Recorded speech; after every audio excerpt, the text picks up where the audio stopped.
So I welcome you all to the webinar. The topic for today's discussion is sustainability and resilience for climate change.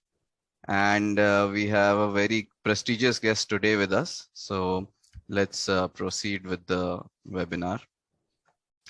So first, I would like to introduce you to our chairman, Mr. Chakresh Jain, and he is at the board at Capricorn Technologies Private Limited, and he did his architecture from IIT Kharagpur. So Chakresh sir, over to you. It's my privilege to host our sir, Mr. Vinod Gupta, and who is well known to everyone. And we are also eagerly waiting to hear from him. But before that, I'll just take 2 minutes to talk about our new avatar. You might see that now we are calling ourselves as a Win0 company. So here I like to talk a little bit about our journey. Of course, initially a lot of participants would also know us as Cat Studio, which we've been there for many years. But then about 8 years back, we merged and formed the company Capricorn, which gave us a pan-India presence. And now we have come to our version 3, if I call ourselves like that. Now we have become an alliance of a global company. So we are now a Win0 company with our presence in US, in UK, Australia, and India. So in US CAD, and in London CAD line, and in Australia A2K. And all of us are into very similar thing what we do in India. So I'll not take much time about talking about ourselves. Today we are here to listen to Professor Vinod Gupta, and we'd like to spend more time on that. So he's the alumnus of School of Planning and Architecture, New Delhi, and Indian Institute of Technology, Delhi. And Vinod Gupta has been a teacher in architecture and industrial design at SPA Delhi. He is partner in Space Design Consultants and CEO of Opus Indigo Designs Private Limited, fellow of IIA, member of Indian Institute of Indian Interior Designers, founder member of Gabi Alliance for Sustainable Habitat, and founder member of Griha Council. Vinod Gupta was in partnership with M.N. Ganju and Rasik Behel at different times. He has been associated with SPA Delhi as Sushant School of Art and Architecture and Sushant School of Design in different capacities.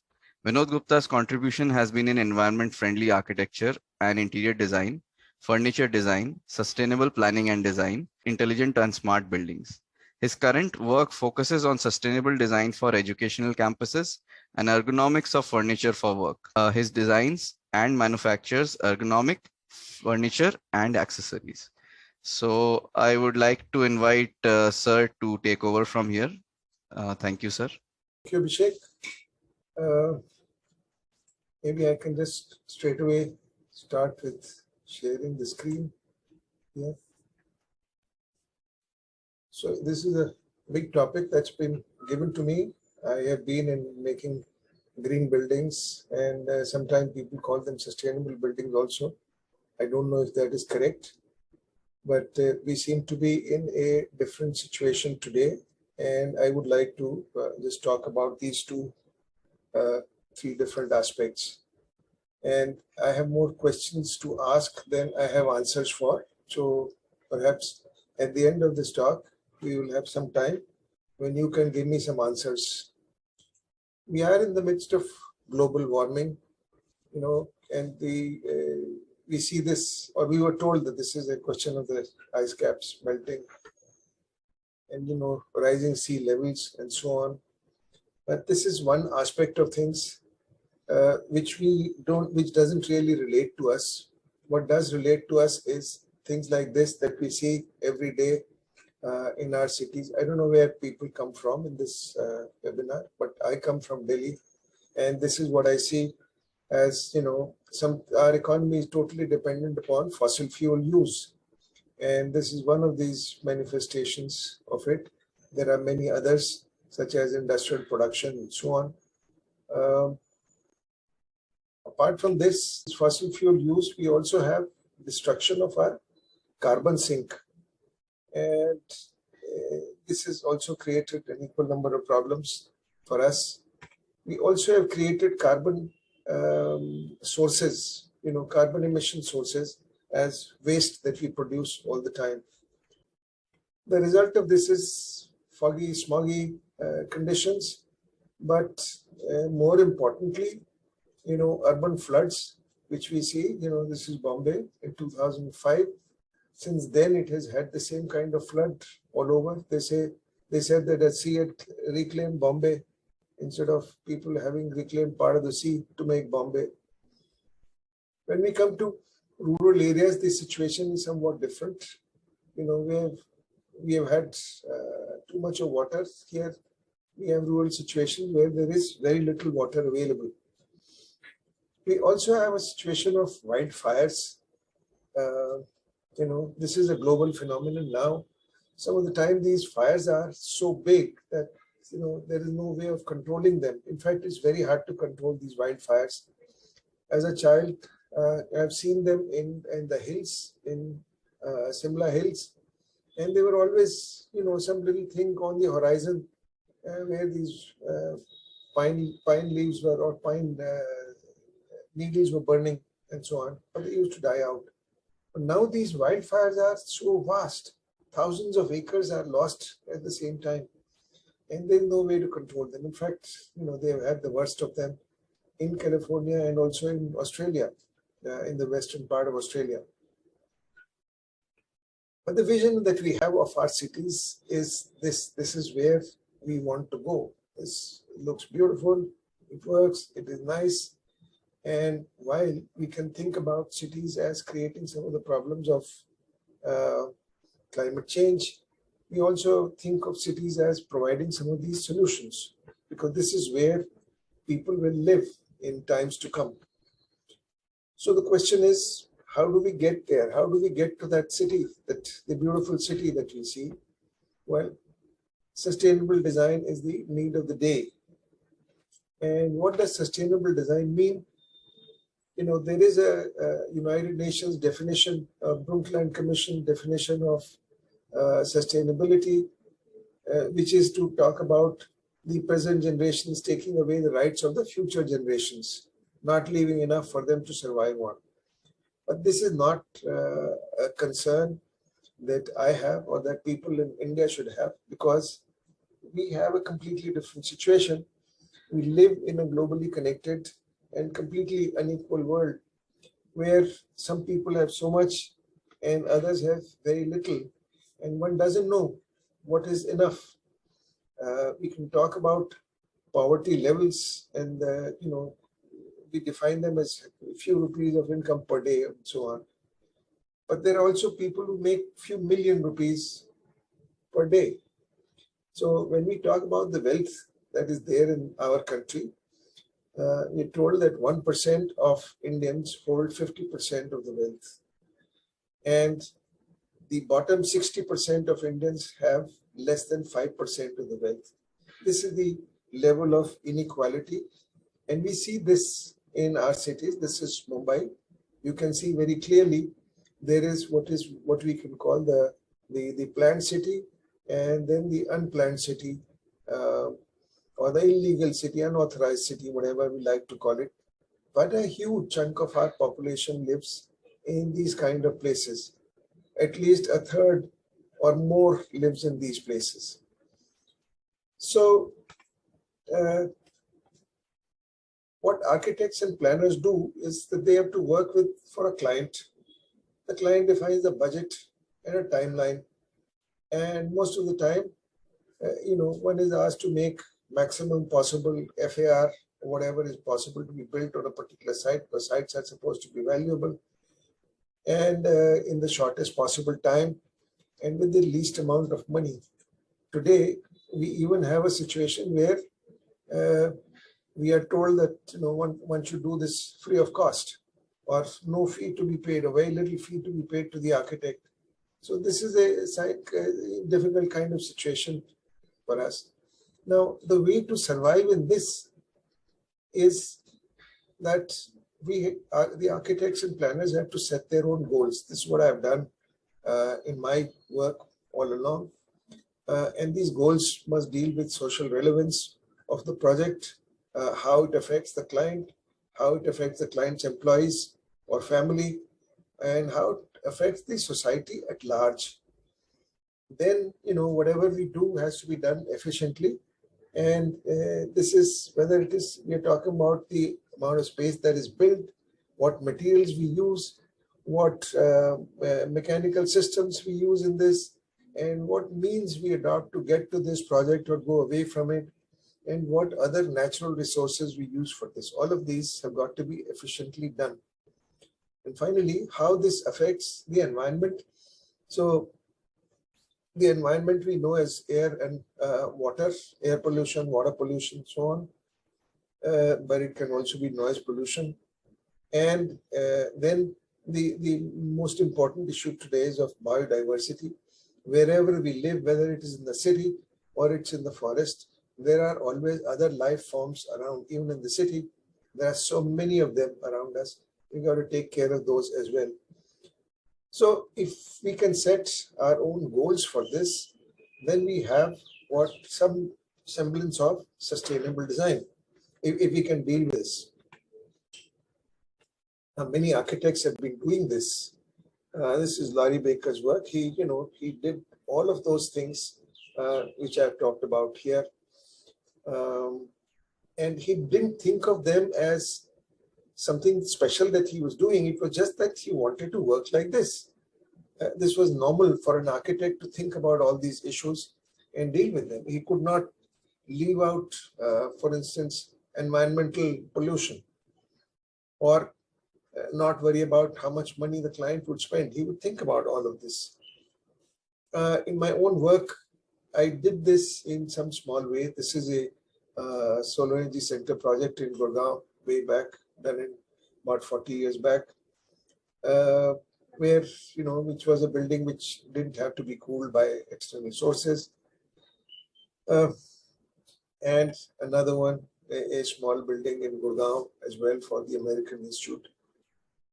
These are using conventional material. Both of these projects are using conventional material, but not necessarily the conventional technology. There are others who make much more beautiful things using natural materials. This is Hunarshala's own building in Bhuj, where they made this building out of earth, locally available stone, waste wood from ships, thatch, bamboo, and so on. And very nicely done. And they didn't think about this as doing something special. I mean, this is the way they thought buildings ought to be built. This is actually just simple, good architecture. But then while we were at it, in about 2001, or around the turn of the century, we were introduced, we used to call these as energy efficient buildings, or environment friendly buildings, or ecologically proper buildings, and so on. But then around the turn of the century, they came to be known as green buildings. And we had in India the USGBC coming in, the Green Building Council, and the Griha rating system for integrated habitat. So this, what it did was that it gave a framework for looking at these buildings, especially not these buildings, but green buildings especially. They dealt with the life cycle of materials and resources that are going, into this, whatever systems one is putting into it. It required good site planning. But above all, it dealt with the efficiency of use of energy, water, and materials, and about creating an indoor environment which is of good, high quality. There were several other issues like operation and maintenance optimization, reduction of wastes from this building, avoiding air and water pollution, not creating landfills, wastage, and so on, and using local materials. But essentially, it was with energy, water, materials, and indoor air quality that these buildings dealt with. This particular framework allowed us or allowed people to look at buildings in a different way. What it did, on the bottom here, for instance, is the building of Infosys at Mysore. This is a new building. Infosys was a company that was never short of money. So they, used to use they would just make buildings, crazy buildings in a way. They were never bothered about what resources went into making them. But once they discovered that there are things like called green buildings, they started looking at the resources that were going into these buildings, and they started making much better buildings. It also allowed companies like ITC, they've got this, was their first building in Gurgaon, which was rated as a platinum rated building. It was a building that was already built in a way, the structure was already up when they decided to get a green rating for this. So they ended up installing the specialized equipment for dealing with all the environmental conditions inside, special glasses, frames, and so on and so forth. Not so much to do with building technology, making the building technology, but of using these systems in the building and thereby getting a certification. This particular system also allowed us this method of looking at buildings, and basically what this system did was it would take this building in question. Here, this is Antilla, Mukesh Ambani's residence in Mumbai, and it would compare this to a poorly built ordinary building. And because one is comparing it with poorly built buildings, this would come out ahead, and one could say, this is a green building now. They don't talk about it so much as a green building, but the architect certainly did say, that they had done the best, and this was the biggest green residence in the world. Now, Mumbai is a place in which, you can have many levels of living. This is a building for a family which has 40,000 square meters of space. There are families of an equivalent size who live in 10 square meters of space. So you can see that this particular method of measuring, and here they didn't say that the one family owns all this. So how much is the family consuming? No, they said this building is 40,000 square meters and the other building is 10 square meters.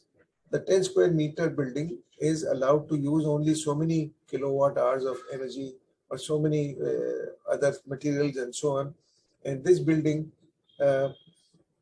can use for 4,000 times more because it is 4,000 times bigger.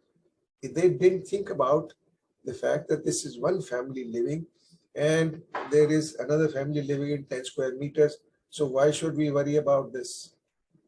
So this is a peculiar way of one of the peculiar things about this green building rating system, in which they think of buildings as being more important than the people who are inside or the families that live there or work there and so on. Now, while this was going on, we got another thing, which is another idea, which is now floating around, which is of net zero. I think the Paryavaran Bhavan in Delhi was the first building in Delhi which claimed to be net zero. Now, what does this net zero mean? In this case, it meant that they put a hat on the top of the building, which converted so much of solar energy into electricity that all the electrical requirements of this building were met. And therefore, they could claim that this is a net zero building. Now, what does net zero mean? If we look at the space station, International Space Station, and that space station has a few people living in it all the time, maybe 4 or 5 people living in there. And they have a lot of solar sails, which you can see in this picture. They are full of, they can produce electricity from these solar sails. And that's what they use for electricity, for energy in the building. Sorry, not in the building, but in the space station. This idea is equivalent to what we have just seen for Paryavaran Bhavan, where the amount of energy that they use inside is less than what is the energy produced by their solar panels. Now, this International Space Station goes a step further. They recycle their water, they recycle their oxygen, and so on, and they manage this over a long period of time. So in a sense, they are independent as far as water and oxygen is concerned. But they do run out of it. And after some time, they have to be replenished by people sending another rocket up, another capsule up from the Earth with people or without it. And they will be sending food, for instance. This station does run out of food. So there is a huge amount of energy and material that went into sending this rocket up to bring food and water to this. So should we include this, the amount of energy and the material that has gone into bringing this into the calculation of how much this International Space Station consumes? I'm sure your answer will be yes, we must.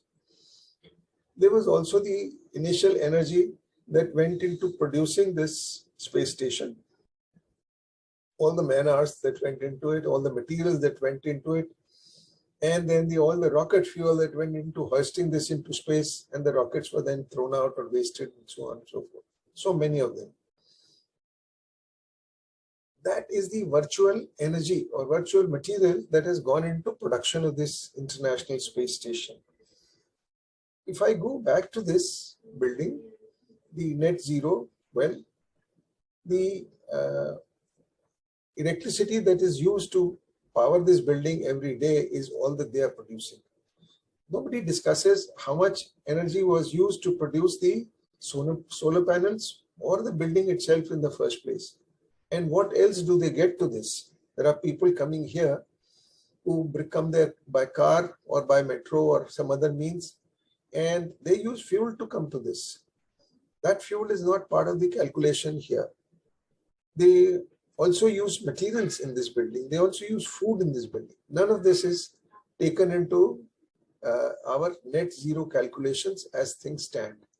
So as far as I'm concerned, it is as meaningless to talk about a building here on Earth being net zero simply because we produce enough electricity. It is as meaningless as saying that this International Space Station would be a net zero configuration here simply because it is able to produce its energy and recycle its wastes and so on. There are other kinds of buildings. There are very famous buildings, the Green School in Bali, which would, if one thinks about this concept of net zero, they would come out far ahead of any one of our buildings and so on, because they use local materials and so on. Now, we are in the climate change right now, and the effect of climate change that we are experiencing now is in terms of cyclones, hurricanes. These are extreme weather events, the frequency and intensity of which is increasing. So we have these cyclones and hurricanes which come and destroy lives, destroy people's homes and our habitat. We also have hard rain and floods. And when these hard rains happen to be in the hills, we have landslides. When they happen to be over a large area, we have, the whole state being flooded at one time. The recent reports are that some parts in Assam had experienced 2,500 millimeters of rain in less than a week. Now, Delhi has only 600 odd millimeters of rain every year. If we have something like 50 millimeters of rain, we get flooded. But in this part of Assam, they had 2,500 millimeters of rain. You can imagine what havoc this would cause. Now, this is one side of the story where we have too much of rain. The other side is there would be places where we are normally used to getting rain, and because of climate change, we have drought and therefore a food shortage. We've had several years of, drought in Maharashtra, several years of drought. And it's not related to India only. California has had, in the US, has also had droughts for many years, and the water is just disappearing. Now, when this drought happens, we used to have a famine earlier. The Bengal famine is very well known, which was when we had British as rulers here, and they didn't supply food to the population that was affected by this, and lots and lots of people died. I don't know how many. Today, we are able to deal with this because we have systems for feeding people when there is a drought situation. But if this persists and it is over a larger area, we will definitely experience food shortages. So, then we have extreme heat waves and cold waves. Delhi, where I come from, has just had a very strong heat wave here. Rajasthan had it worse. The temperatures went to nearly 50 degrees in the day. In Delhi, it exceeded 45 degrees at times, and it continued for some time. We haven't had cold waves here, but in Europe and in America, they've had many very severe cold waves, particularly in Europe, and where people died because of the cold. They don't have enough heating to deal with this. When we have these heat waves, we don't know. I mean, we can go inside buildings. If we are cool, these buildings have a cooling system, that's fine. But there are a lot of us who have to be out in the open, and they are badly affected by these. And I'm sure the heat waves cause as many deaths as the cold waves do. We also have wildfires, which I talked about earlier. And these wildfires can be uncontrollable. And finally, of the most severe problem that we have had as a result of climate change, and also the effects, the reasons why the climate change was taking place in the first place, is because we were destroying the carbon sinks, that is the forests, rainforests, and the animals who lived there came out of those forests and started visiting the places where human beings live and their cattle live. And some of the diseases which these animals in the forest harbor then were passed on to our cattle, our domestic animals, and to human beings. And this is what gave rise to the epidemic of COVID-19 in this case. And because we are living in a world in which people travel overnight from one corner to the other, the epidemic became a pandemic. It spread all over the place. Now, we were warned, I think it was Bill Gates who warned us about in 2014 when the Ebola virus was first discovered, and they became some kind of a epidemic in Africa. But it was not something which could spread very quickly. And Bill Gates said, well, we will have other creatures, other viruses coming out, which would be capable of traveling much faster and spreading to many more people. And this is what happened when COVID-19 came along. So these are issues that we have to deal with. And the question is, how do we deal with them? Now, sustainable design was one of the things that could offer us some solutions, but we cannot prevent these events from happening. We cannot prevent these extreme climate events from happening. So we need to have ways of recovering from the damage that is caused by these, and that is what we call resilient design. And this resilient design would be, good for buildings, it would be good for neighborhoods, cities, and society at large, or the world at large. Climate change, as we know it, we are told constantly that for mitigating climate change, we have to minimize carbon emissions, and green buildings and net zero and so on all of these are efforts for improving energy use efficiency and thereby mitigating climate change. We minimize carbon emissions and we mitigate the climate change. But I think the situation is such that even if we have zero carbon emissions today, we will still have to deal with the effects of climate change as we have, which we know today, and the climate will continue to change for some time, for quite some time. So the other issue that we have to have is adaptation to this, and that is to manage the climate change effects. Resilience is one of the things, and manage with less water, and create some systems for food security. Now, mitigation was all, as we know it, is all about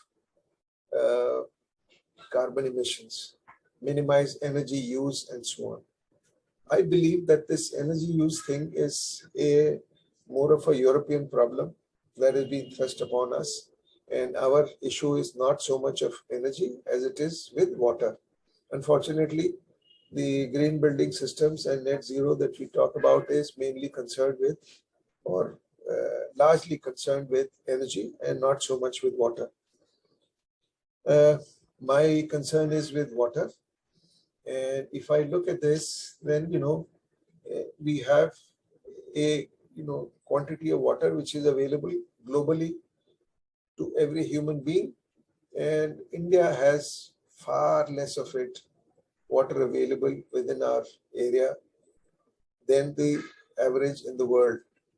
So this is something which we need to worry about. Now, there are many different units we use for this global water availability is cubic meters of water per person per annum. Rainfall, we measure in millimeters. We are all familiar with this. We also know this liters per person per day, which is the water that we use for drinking and washing. What we are not familiar with is the amount of water that goes into agriculture, which is measured in cubic meters of water per hectare per crop, and food that is produced from this would be then measured as liters per kilogram. So on industrial products also as liters per unit. Materials that we use for construction and for every other thing would be measured in liters per kilogram, same as food in a sense. And buildings that we are all familiar with are measured in cubic meters per square meter of space. Now these, because we use so many different things, it becomes very difficult for us to understand how one can be offset against another. What does it matter? How many liters of food, how many liters of water is taken into the food that we are eating? And how much do the buildings consume and so on? We have concerned ourselves with this, which is liters per person per day only. So I have converted all of these units, all of these things, or most of them, into one single unit, which is liters of water per capita per day. So the blue one is what we have experiential water. Experiential water is what we know as water. What we drink, what we eat, what we smell, what we can feel, and so on, what we can hear if it falls, so on. But the virtual water is what I talked about when this building was there, or even the International Space Station. Virtual water is the water that was consumed in producing these things in the first place and sending them up. So virtual water here would be what it takes to produce food that we eat, to produce building materials that we use, and so on. And this is not experienced by us as water. This is only experienced by us as building material. We also have building construction water, which we see as people spraying something on the buildings to, for curing building concrete and so on, or mixing water in the thing, or cleaning, using water to clean the building, so on. So this is the experiential part. So the purpose of doing this, the purpose of doing this, putting these things together, is for us to be able to see where most of our water is going and what water we are using. You can see that there is this washing and flushing, which we concern about. 180 liters is small as compared to the water that it takes to produce our food. So if we have to worry about the total quantity of water, we have to include both this as well as this, and not so much any of these, because these are small, really small as compared to any of this. So if we have to have an efficient system of using water, it would have to deal with both. It would have to deal with this to a larger extent than it does in this. Now I'm going to share here a project that we have planned for IIT Gandhinagar, where we try to build in some of these ideas that, the idea that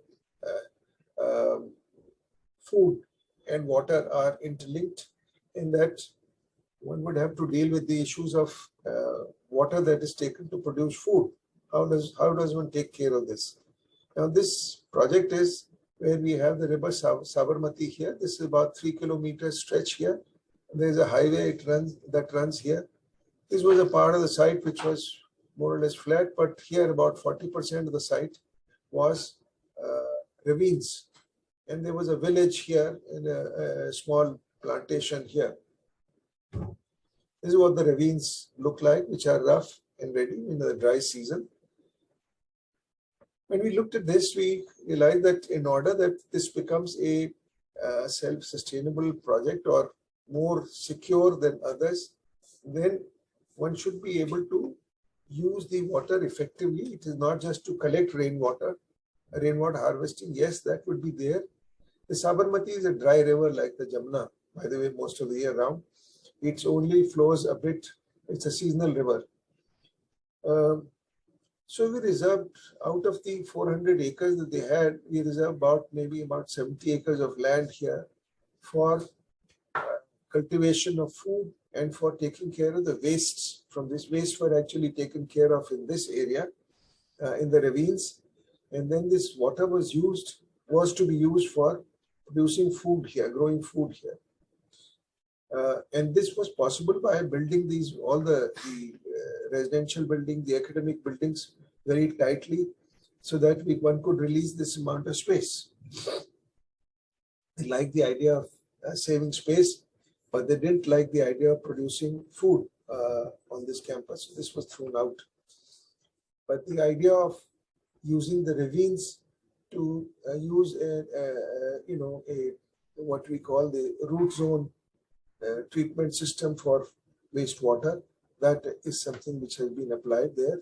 This is a plan and this is section. These are not drawings of what is built, but what we had proposed. The plan finally itself was this, that most of this area was covered. The ravines remained as they are. But every campus takes many years to build. In this case, we expect this campus to go on being built for 25 years or more. And since all of it is not built, there is always land available for future construction.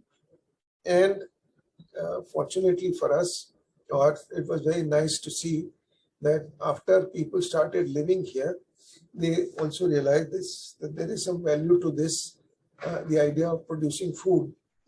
And in a large part of the open land, they started growing organic vegetables and fruit. And this is something which is consumed within the campus. So it does this. Now, Sri Lanka has had a major meltdown as far as their economy is concerned. And one of the things that the government has asked people to do, their own officers to do, is to go back to, to stay home for 3 days in the week and to grow their own food, because they don't have enough money to buy fertilizers and they don't have the systems in place right now to be able to take care of their own food instead of importing it. So to grow one's own food is a great idea, and in term if Sri Lanka had this already, they would have been able to deal with this situation a little better. Cuba had a blockade in the last century by the Americans, and they refused to deal with them as far as their trade was concerned. They also blockaded them.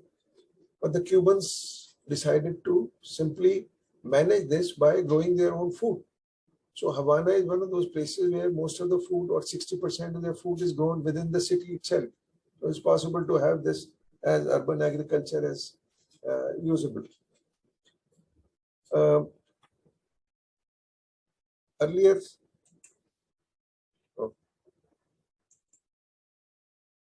in 2012, we had an English developer who came along, and we had seen what could be done with a carbon neutral city of Master in UAE.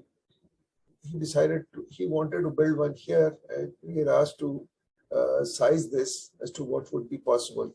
The carbon neutrality was not very great as far as I am concerned. So we ended up having this city as something which would be sustainable as far as food and water is concerned. So the city itself would be about 200,000 people would be all located within this area. But an equal amount of area, this gray that you see outside, is the area for treating water that is produced, that is sullied by the city. It is also the place where rainwater is collected by having greenhouses over this, and greenhouses are impervious, clean surfaces. They allow collection of rainwater. They also allow,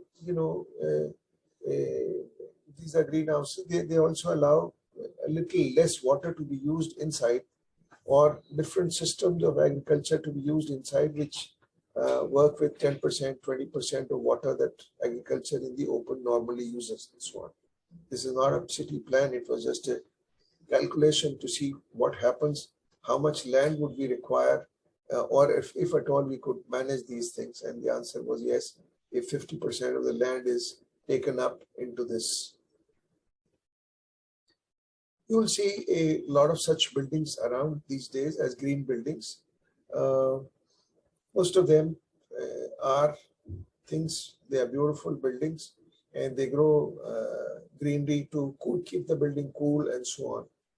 These are not equal to the system that I was talking about here, which are able to use the wastewater, recycle wastewater, and use that for growing food. This is not agricultural green that you see out here. It could be, it is possible. So, yeah, so much for food security.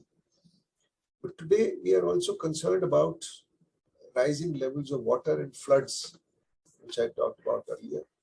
Now, the Dutch have always had problems with sea level rises. So they have taken to building some of their homes as floating homes.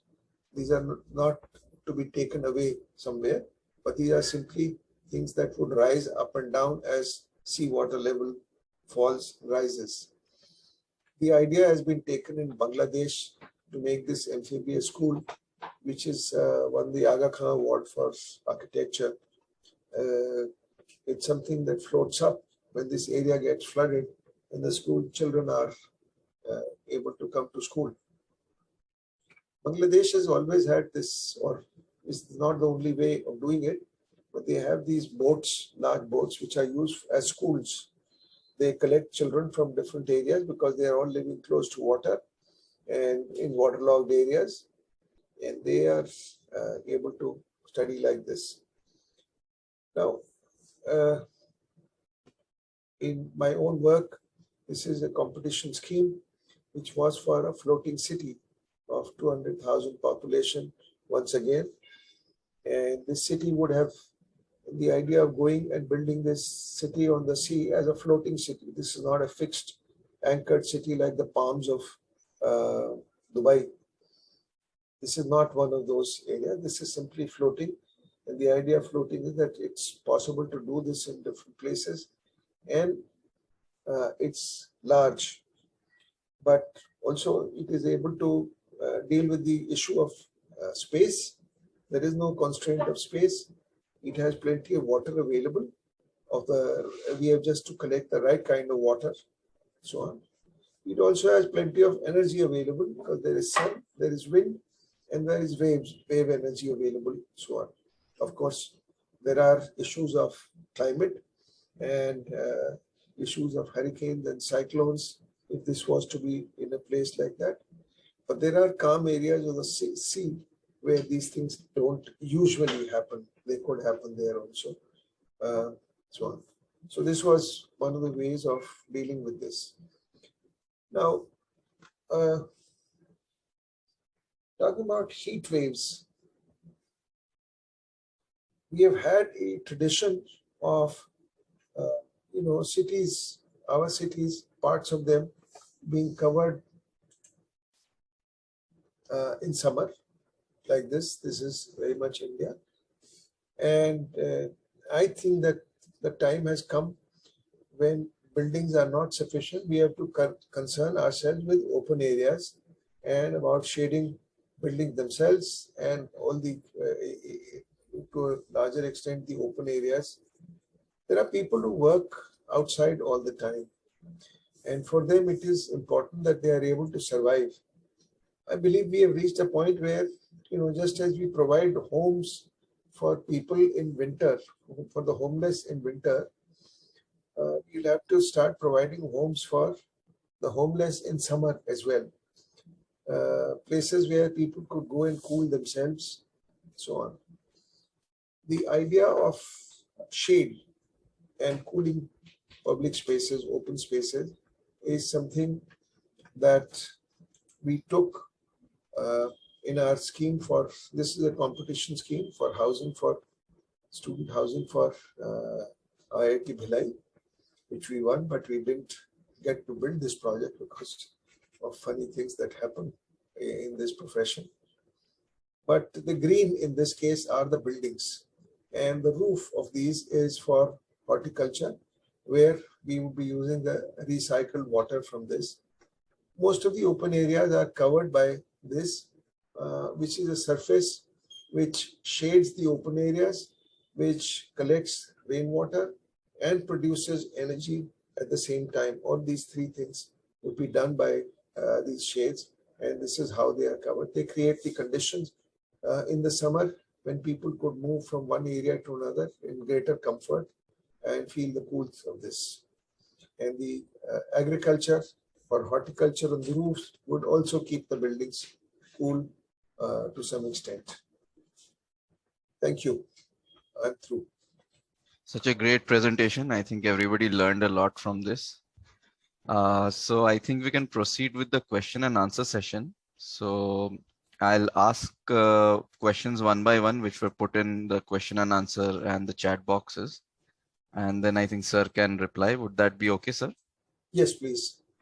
Okay, sir. So first question is from Mr. Sudesh. So he has asked, in fact, two questions.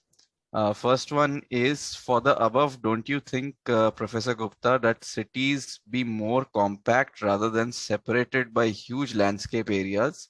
This being contrary to ideas of Jane Jacobs and walkable city.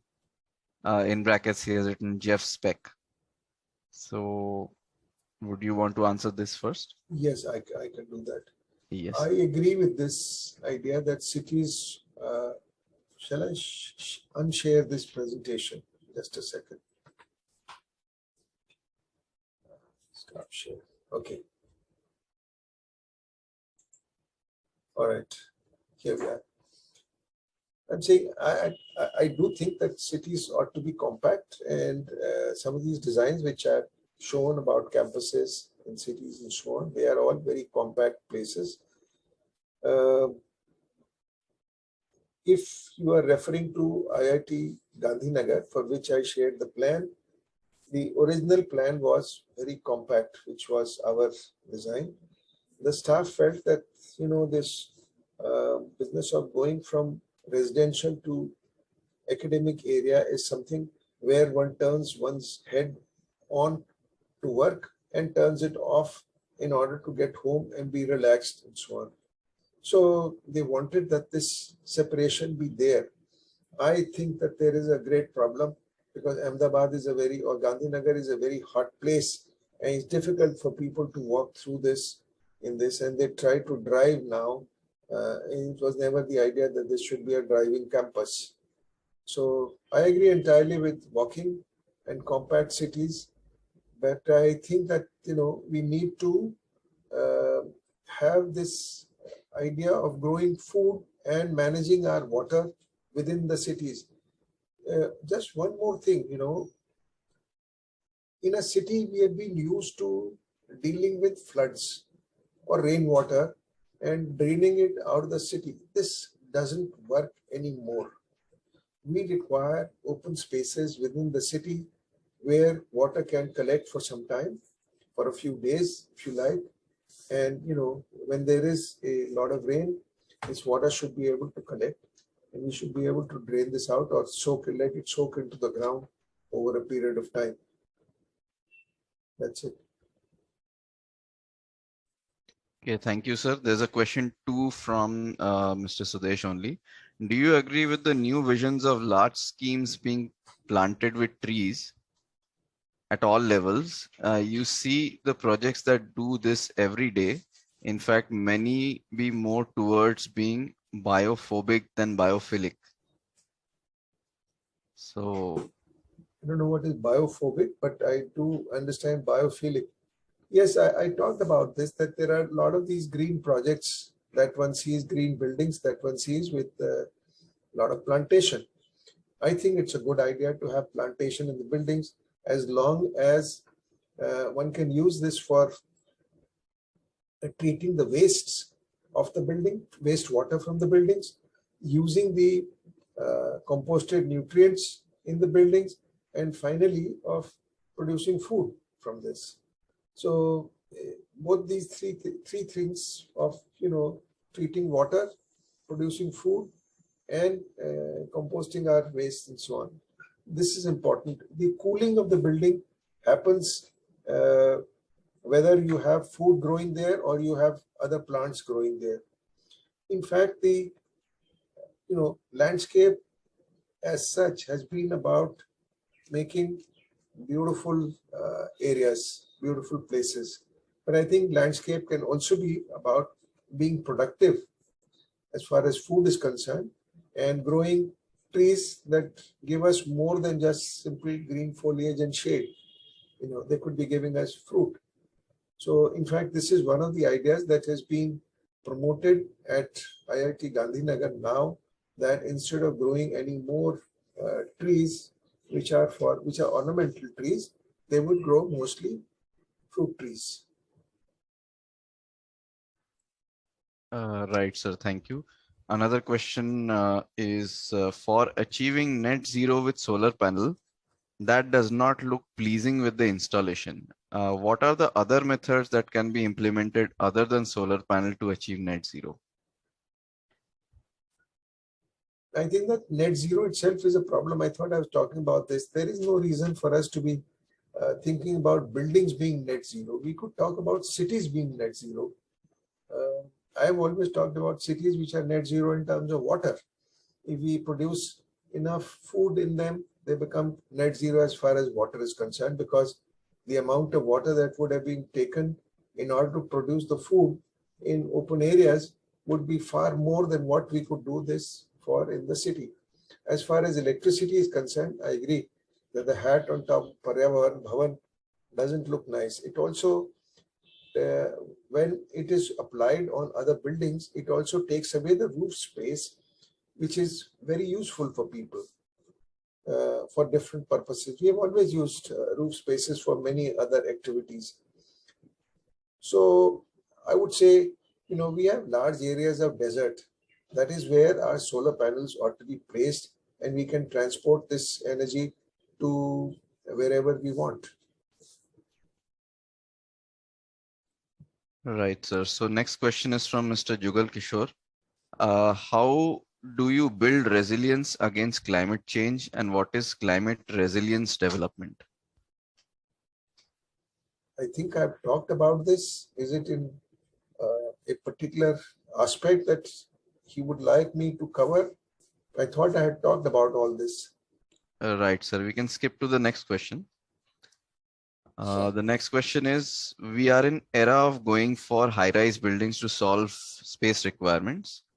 There is no way to use local materials in construction of such buildings. Even AAC blocks consume a lot of energy in making. Any thoughts regarding this?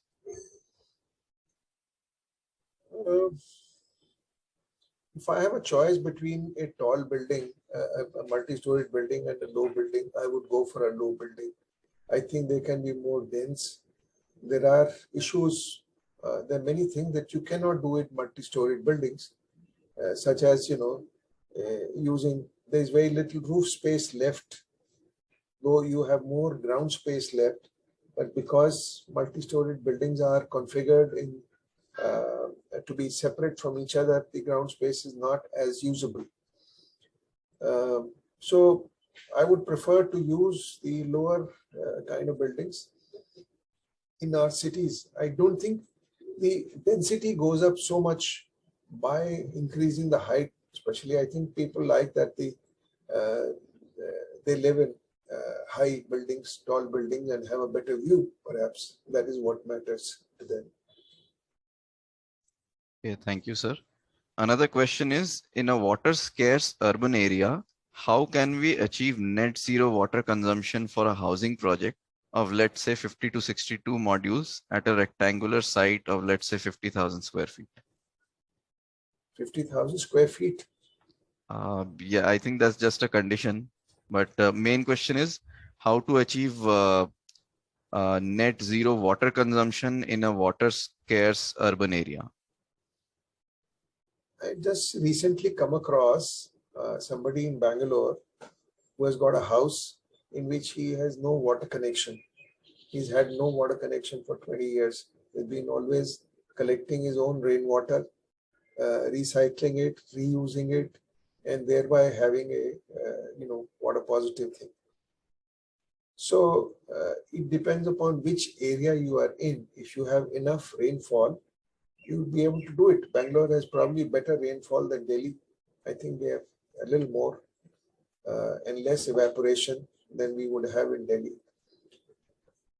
The other thing which I consider as part of net zero is that you have to look at the larger context. In fact, my whole point that I wanted to bring about here is we should not think about net zero as only the building. We have to think of the larger context. When we think of the larger context, we talk about food. And the amount of water that we use in buildings, which is 135 or 180, whatever you like to call it, is very small as compared to what we use for food.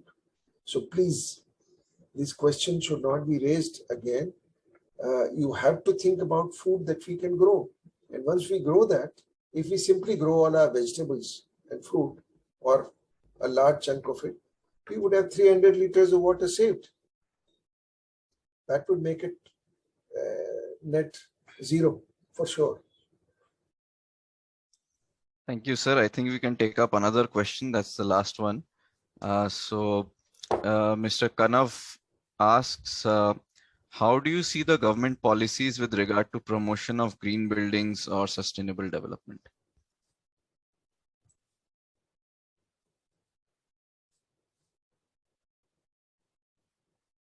The government is promoting green buildings in some ways, but green buildings have their own limitations. And I think I've talked about those limitations, that they view the world in a particular way.